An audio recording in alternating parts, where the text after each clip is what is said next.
নৃত্যম নৃত্য শিক্ষা প্রতিষ্ঠানের দ্বাদশ বর্ষের সাংস্কৃতিক অনুষ্ঠান 2025 অনুষ্ঠিত হল কালীঘাটের উত্তম মঞ্চে।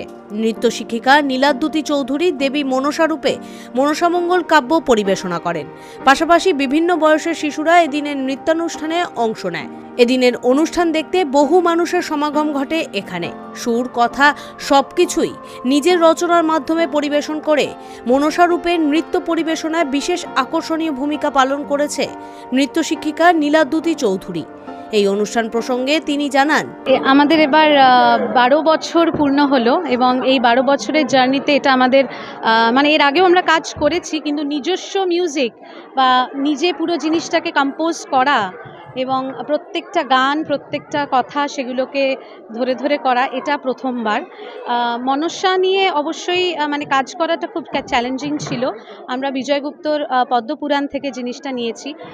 যেহেতু আমি এখন পিএইচডি করছি ওডিসি ডান্সে, পড়াশোনার মধ্যে তো থাকতেই হয় এবং নাচটা শুধুমাত্র স্টেজে উঠে পারফরমেন্স নয় বলে আমি মনে করি।